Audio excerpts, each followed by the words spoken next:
qu'est-ce qui s'est passé, qu'il y a eu un déclic? Donc, tu dis que tu as commencé, alors, je ne sais pas à quel âge tu as passé ton BE ou ton DE, mais au bout de 5 ans, 10 ans, 15 ans, tu t'es dit, bah, Il peut-être m'a la, fallu fa- 10 la ans. façon, la façon dont je travaille, je peux la revoir, apporter plus cette Dans mon touche. travail, ouf, l'évolution dans mon travail, ça a été par étapes, hein. Au Mhm. début, j'ai passé le tronc commun. Après, le spécifique, je l'ai passé plusieurs années après parce qu'il fallait apprendre à jouer. Et j'avais pas le niveau au départ. Et puis, j'ai dû gérer aussi l'émotionnel pour moi. Parce que quand on commence au tennis à 17 ans et qu'on tombe sur des gamins qui ont, ou des gens, pas des gamins, ou des adultes qui ont 10 ans de tennis et que toi, tu as 6 mois ou un an, c'est pas pareil. Et qui jouent pour le plaisir et toi, c'est parce que tu dois gagner ta vie à un moment donné pour passer le monitorat. Je veux dire, on ne rentre pas de la même manière sur le terrain. On n'est pas dans la même cour presque, hein. Il y en a, ils jouent. Voilà. Et tant mieux pour ceux qui jouaient pour le plaisir et qui jouaient depuis leur plus jeune âge au tennis. Il n'y a pas de problème, mais tu n'as pas la même pression que lorsque tu apprends le tennis et que voilà. Donc ça, il a fallu le gérer. Et puis après, ben, l'évolution du métier ben, sur le terrain, au fur et à mesure, sur la curiosité de. J'ai appris énormément aussi avec un joueur avec lequel qui est toujours en contact, c'est devenu un ami, qui m'a appris énormément sur le tennis en fauteuil, en paratennis. Voilà, ça j'ai appris énormément sur le plan humain avec lui. Ça a été vraiment une des plus belles rencontres que j'ai pu faire. Et d'ailleurs, j'ai une joueuse qui est en Corse, qui bénéficie un peu de ce parcours que j'ai eu grâce à ce que j'ai appris avec Laurent Giamartini. Laurent Giamartini qui a été champion du monde, qui a gagné 3 fois les Jeux Olympiques, qui a été 6 fois champion du monde. On peut le retrouver sur Google. Et Mhm. c'est quelqu'un qui est exceptionnel sur le plan humain. Voilà, voilà. Et donc, voilà, j'ai avancé. Après, j'ai créé un sport-études privé. Et puis, j'ai avancé comme ça. Voilà. C'était tout un parcours de vie. Ah oui, et puis c'est pas forcément évident de tout résumer. Il y a tellement J'imagine Vaste, hein. quand on est enseignant, il y a plein d'étapes au fur et à mesure. On est toujours, on croit à En des choses, recherche. on est toujours en recherche, on est toujours ouvert d'esprit. euh, et je pense que mais tu mets le doigt sur quelque chose de crucial parce que moi, je suis jeune enseignant, ça fait 7-8 ans là, tu vois. Mais, et puis, si t'as pas cette notion aussi de te remettre en question, de chercher d'autres solutions, d'être ouvert, je pense qu'après, on peut rentrer dans une routine de travail où là, ça y est, c'est plus bon là. Donc, être capable, voilà, de toujours de se remettre en question. euh, et moi, je trouve ça génial de t'avoir, tu vois. Moi, je pensais même que tu avais eu un autre métier avant, mais tu as commencé par ça, le tennis. J'ai fait que euh, ça. et voilà, tu as accompagné pas mal de joueurs. Tu étais sur la Ligue euh, Une PACA. des plus grandes ligues de France, hein. Avec Paris, c'était la deuxième ligue de France à un moment. Plus maintenant, Et, mais maintenant. et cette longévité dans le métier, c'est magnifique. C'est magnifique parce que bah, comme tu dis, il doit y avoir des étapes. Et, euh, Et voilà, c'est ces étapes-là pour continuer à être bon, il faut savoir les manager. Et on ne sait pas demain comment va être fait. Moi, j'ai toujours dit que le jour où je perds la passion, je changerai de métier parce que Ah, bah, évidemment, évidemment, évidemment. et, et La chance d'avoir toujours le feu sacré, quoi. ben Mais parce qu'à voilà. la base, j'étais fait pour ça. Je pense qu'il faut vraiment se connaître à la base. C'est ça le problème. C'est que là aussi, c'est toujours pareil. On fait des études, on fait des parcours, mais il faut savoir pourquoi on est fait. Moi, c'est ce que je dis à mes filles. J'ai 2 filles qui ont 18 et 22 ans. Je leur dis, mais surtout, choisissez un métier qui vous rend fou tous les jours. C'est pas une question de gagner de l'argent pour gagner de l'argent, on s'en fout. C'est parce que si vous gagnez de l'argent et que vous n'êtes pas heureux, 80% de votre temps, vous allez le faire au travail. Donc, si c'est pour faire des choses qui vous ennuient, mais arrêtez de suite, parce qu'il y aura toujours des gens qui vont être meilleurs que vous dans la branche que vous allez choisir pour gagner de l'argent. Donc, je veux dire, le but, c'est pas de gagner de l'argent, c'est de s'épanouir. Et après, si on gagne de l'argent et qu'on devient milliardaire, ben pourquoi pas, tant mieux. Mais c'est pas l'inverse. C'est pas l'inverse. Et c'est vrai que moi, ce métier-là, il m'a toujours, il m'a toujours, il m'a toujours porté. Et c'est une vraie chance. Tu sais, c'est une vraie chance dans ta vie de te lever le matin avec l'envie de faire des choses. Très important. Et je m'en rends bien compte parce que quand on fait des rencontres, quand on rencontre des gens, et quand on leur dit, bah voilà, voilà quand on demande toujours le métier qu'on fait, et quand on leur explique ce qu'on fait, on nous le dit souvent, vous avez de la chance, vous avez de la chance d'exercer un métier passion. Et c'est vrai qu'on rencontre beaucoup de personnes comme ça. Mais il y a beaucoup de gens qui vont se mettre dans des filières qui leur correspondent pas. Parce qu'on leur a dit, il faut faire des études, vous devez gagner de l'argent, vous devez faire ci, vous devez faire, voilà. Bon, oui, oui et non, oui et non. J'ai des exemples de jeunes qui ont passé des prépas d'ingénieurs, des écoles d'ingé, tout ça. Mais à un moment donné, bah, ils ont malheureusement fait une école d'ingénieurs qui ne correspondait pas à ce qu'ils voulaient faire au départ. Parce que ce ne sont Mmh. que des concours. Quand tu deviens ingénieur je sais pas, moi, en arts et métiers et que tu te retrouves ingénieur béton, non, t'es ingénieur, mais tu C'est pas la même chose. ah oui, mais après, on s'étonne que les gens, ils pètent un câble à un moment donné, mais c'est normal. Moi, j'ai dit toute leur vie, ils vont faire quelque chose qui ne leur plaît pas. Alors, même s'ils gagnent bien leur vie, ça fait que qu'est-ce que c'est? C'est terrible, Mmh, mmh. un calvaire. Et ça, voilà. Donc, ça, déjà, c'est une base. Apprendre à se connaître. Tu vois, ça, et c'est vrai que si on apprend justement à ressentir son intériorité dès le plus jeune âge, on sera à même, lorsqu'on aura des vrais choix à faire, à dire, ben voilà, moi, ma vocation, c'est ça, parce que je le sens à travers moi. Moi, j'ai eu la chance d'avoir ce ressenti sur l'enseignement, mais je n'étais pas formé à la base pour ça. Tant mieux, j'ai eu la chance.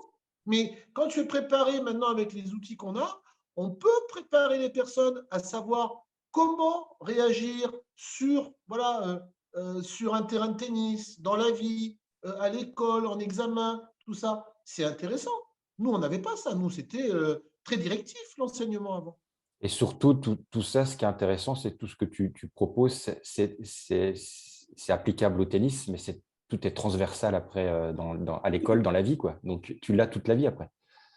Et moi, voilà. Et ce que j'ai agréablement découvert ici, c'est que l'académie et le rectorat ont été à l'écoute sur les sollicitations que je leur ai faites sur mon intervention auprès des écoles. Ça, c'est une vraie chance.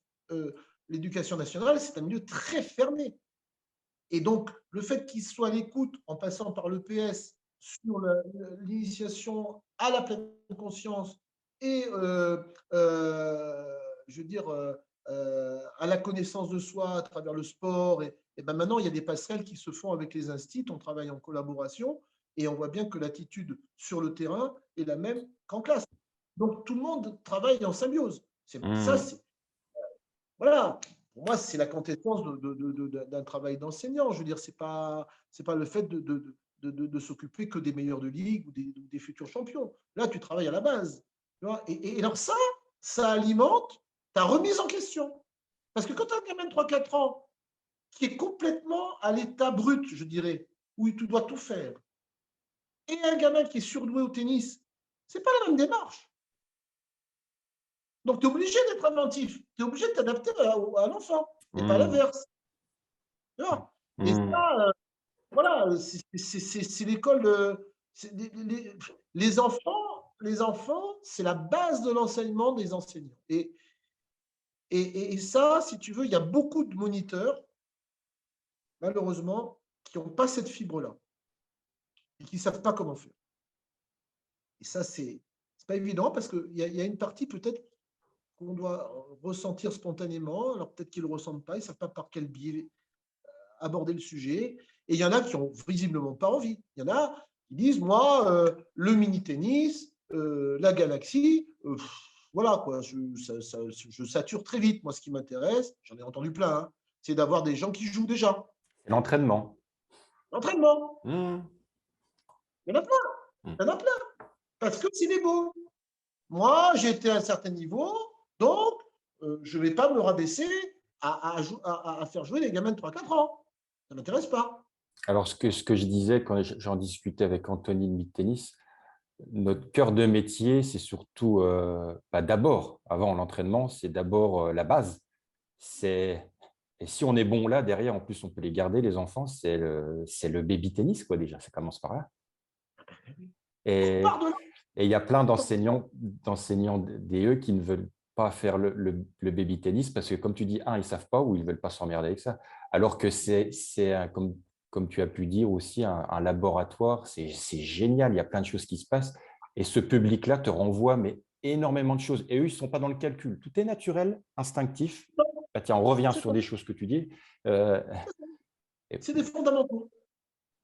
C'est Et je, fondamentaux. et je suis surpris, par exemple, que le baby tennis, alors le vrai baby tennis de 3-4 ans, là, il ne soit pas vraiment plus développé dans les clubs, ou c'est moi qui n'ai pas gardé le contact et qui n'ai pas trop suivi, mais qui est vraiment des sections baby tennis dans tous les clubs.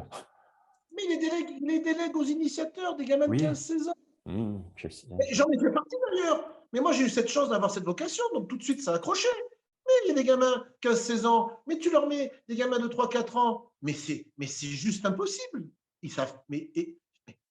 Il faut avoir des gens d'expérience à la base.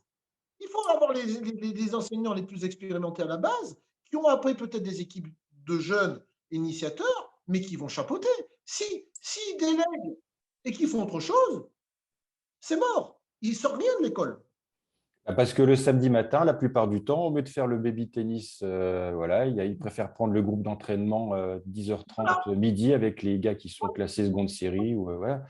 Et c'est plus facile. Enfin, c'est pas que c'est plus facile, Mais si, mais tu sais pourquoi c'est. l'approche est quand même plus. Voilà, si on veut développer le club, et si on veut, voilà, c'est la base. Pour moi, c'est le baby tennis, le ballon blanc, la balle violette. Voilà. Là, il y a énormément de choses qui se passent. Et si on le fait bien, mais derrière, on va avoir des joueurs de tennis qu'on va Non, garder, on peut récupérer les parents. Enfin, il y a énormément de choses qui se passent. mais bien sûr, c'est la base. Moi, c'est ce que j'ai la chance de faire ici à Omès. Et à Omès, à le bureau de l'association, je l'ai proposé aux parents, chose très rare, parce que tu as souvent dans les associations des gens qui s'autoproclament avec des pouvoirs de président, de Oui. ceci, de cela. Non, mais il y en a plein. Mm. Je dis non, non, là, moi, par l'expérience que j'ai, je ne veux pas non plus être moi l'homme orchestre où je dois avoir toutes les casquettes, parce que ça, malheureusement, je l'ai vécu quand j'avais géré mes deux clubs. Les gens s'appuyaient sur moi, parce que ça, c'est le mauvais côté aussi. Hein. Il faut rendre les enfants autonomes à 15 ans. Hein. Et les parents avec. Mais pas être le. Là aussi, ça, c'est important sur le plan de l'approche des relations enseignants-parents, parce que ça aussi, c'est un grand sujet. Il y a des années, on disait ah non, les parents, ils doivent être à 10 mètres du grillage parce qu'ils polluent, ils sont toxiques avec les enfants, ce qui n'est pas complètement faux, mais ce qui n'est pas complètement vrai. Après, on s'est dit ah non, mais les parents, le projet familial, il est très important, on les ramène, mais on ne sait pas comment les gérer. Hein.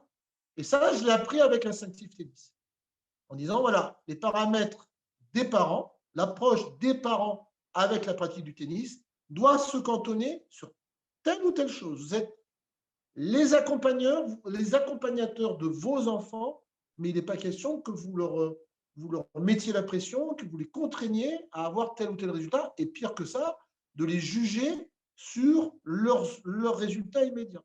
Ça doit être un cheminement. Et ça, c'est un vrai plaisir que j'ai ici d'avoir des parents qui sont à l'écoute. Chose Mm. qui n'est pas réalisable partout. Parce que tu as des parents qui délèguent justement avec l'argent cette partie essentielle qui leur revient. Il faut former les parents, mais ils ne veulent Il pas faut les entendre ça. éduquer, les former, je suis d'accord. Il faut, si tu veux, eux, ils sont là pour être usagers du tennis. Ils payent des cours pour que leur gamin arrive à bon niveau. C'est tout. Mais c'est là où c'est une catastrophe. Parce que quand ils retournent à la maison, retour sur investissement, eux, ils voient que ça, puisqu'ils n'ont pas été formés. Ah, ça me coûte tant, tu n'as pas été bon, tu es nul.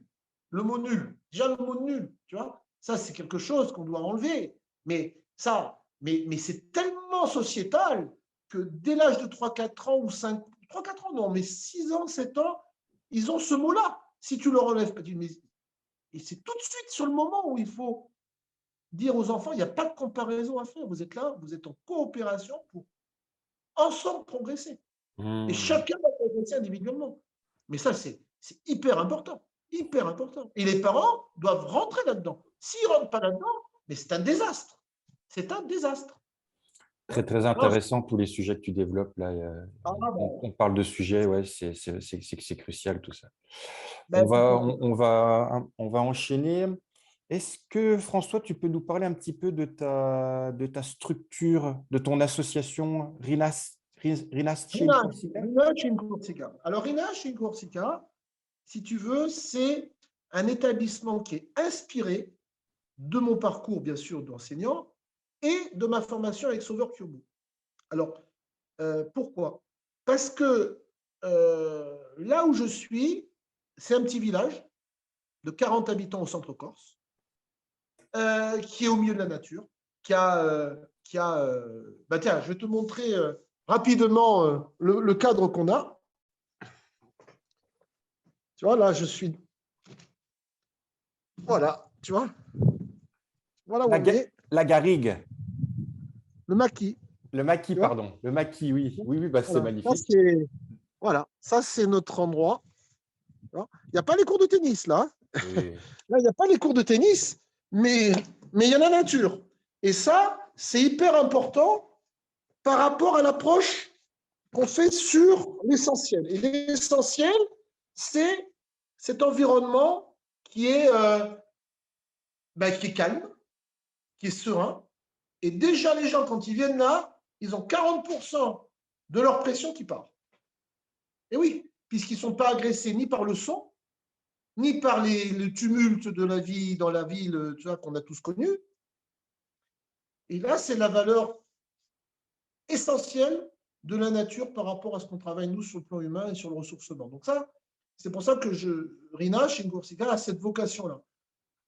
Qu'est-ce qu'on y fait? Et c'est des gens qui viennent de l'île, de l'extérieur, du territoire? Il peut y avoir des gens qui viennent de Corse, parce qu'il y a aussi des citadins. Malheureusement, maintenant, enfin malheureusement, avant, les gens remontaient au village le week-end, mais comme partout, il y a l'évolution, et tu as des gens qui ont perdu leur maison au village parce que voilà, ils montaient moins, ils sont partis un peu dans le système, si, hein, dans la ville. Bon, pas autant que sur le continent, hein, il y a toujours cette vraie relation avec la nature. Mais il y en a, ils sont devenus des citadins, ceux qui habitent à Bastia ou Ajaccio, tu vois. Il y en a, ils ne sortent pas de la ville. Tu vois, voilà.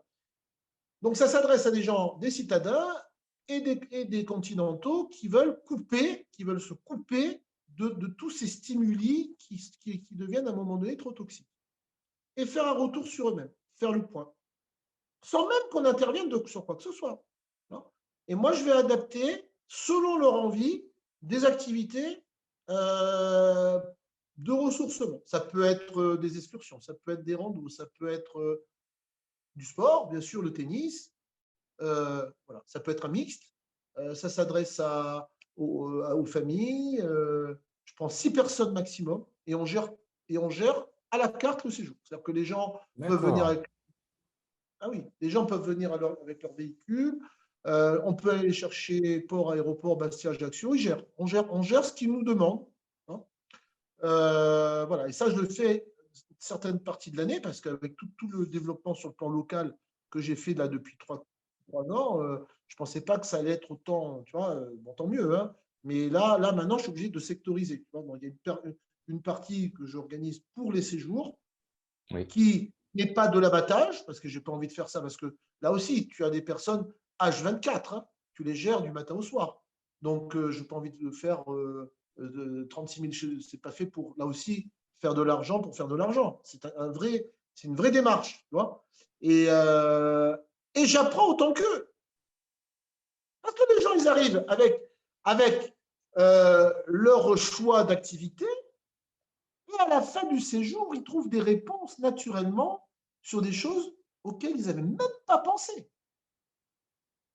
Et qui vont être déclencheurs de choses qu'ils vont mettre en application ou qu'ils vont créer quand ils vont retourner chez eux. Et toi, tu as réussi là à guider ou à stimuler. Alors, je suis observateur, guidé. Moi, j'amène mes compétences sur le plan sportif et sur ce que j'ai appris. Mais il n'y a pas de guide. Hein. Attention, hein, c'est pas. Non, non, c'est pas. D'accord. J'assiste. Moi, j'assiste à leur à leur cheminement. Voilà, d'accord. C'est intéressant. Sur le plan humain, c'est hyper intéressant. Bah, tu te nourris, c'est ce que tu es en train de dire, si tu te nourris aussi de ça, Ah bah, oui, c'est là où c'est du gagnant-gagnant, quoi. Bah, là, on est plein dans l'humain, ah oui, dans le développement personnel, dans plein de choses. en dehors du fait qu'ils me prennent un séjour, bien sûr, mais c'est un vrai partage. Parce que Voilà. ils vont s'émouvoir. Ben, nous, voilà, le cadre dans lequel on est, tu t'émeus à tous les coins de forêt, parce qu'il y a une diversité telle au niveau des reliefs que voilà, bon, il y a des très beaux endroits partout dans le monde, mais ça fait partie des joyaux de la terre, quoi. La Corse, ça reste, voilà, c'est une beauté. Mais, mais voilà, et ça contribue. Il y a plein de choses qui leur remontent de leur essentiel qu'ils ont connu dans leur région, sur le rapport qu'ils ont avec la nature. Et lors d'une rando, ils vont te dire, ah tiens, ben là, je ressens l'odeur du pain comme quand j'étais petit, il y en a un qui habitait en Afrique, et il avait la même perception sur l'odeur, parce on a encore la chance d'avoir des odeurs dans la nature ici. Alors que dans des endroits où il n'y a plus d'odeur, c'est fini. La ville est tellement proche que voilà. Et les parfums, du maquis, et ça sur le plan je dirais, de la mémoire émotionnelle, c'est hyper puissant. Tu vois. Et Ah on oui, agit oui. toujours sur les cinq sens, olfactif, gustatif, quand il mange des choses, voilà, des bonnes choses, tu vois, sur le visuel, sur l'auditif, le son, d'écouter les oiseaux. Et les endroits, tu n'entends plus un oiseau. Ben, je vois tout ce que tu veux dire, bien sûr. Bah, surtout là en ville, là où je suis, moi. Oui. Ah, non, Et mais... ça compte énormément. Et voilà. Et si tu vas dans des centres de vacances lambda, ben, il n'y a pas y a pas toute cette sensibilité-là. Ils vont te proposer de l'aquagym, ils vont te proposer je ne sais quoi. Des choses bien, attention, je ne dis pas. Mais il n'y a pas ça, ce rapport-là. Donc ça, c'est ce que j'ai voulu développer Eh ben, ici. écoute, en tout cas, c'est très intéressant. Ouais, c'est très intéressant. Ça donne même envie, tu vois. Et ce qu'on pourra faire, si tu es d'accord, on pourra mettre le lien de ton site ou de ta Alors page. oui, là, j'ai mon site, j'ai ma fille qui est en train de terminer un nouveau site sur Inache. Et ben, comme on est en amis, je te le mettrai en... Voilà, de toute façon, Voilà, puis on partagera pour des gens ah oui, oui, ça peut oui, intéresser. ça a une vraie vocation pour apporter du bon aux gens. C'est ça la base. C'est que les gens puisent autant qu'ils peuvent dans cette parenthèse qu'ils vont trouver ici. Et voilà. Et après, j'ai tout un réseau de partenaires sur le plan de l'artisanat, sur le plan des producteurs, sur des gens qu'ils n'auraient pas l'occasion de rencontrer s'ils venaient simplement en touriste. Sur le Qui terroir. sont aussi dans Hmm. une vraie démarche d'authenticité, tu vois. Ouais, ouais, Et ça, ouais, je comprends tout à fait ce que tu es en train d'expliquer. Et c'est ouais, c'est plutôt assez clair. Et, si on essaye de revenir un petit peu, donc, bah, merci pour ta présentation de l'association, c'est assez clair. Et puis après, si les gens veulent des choses supplémentaires, ils peuvent te prendre contact.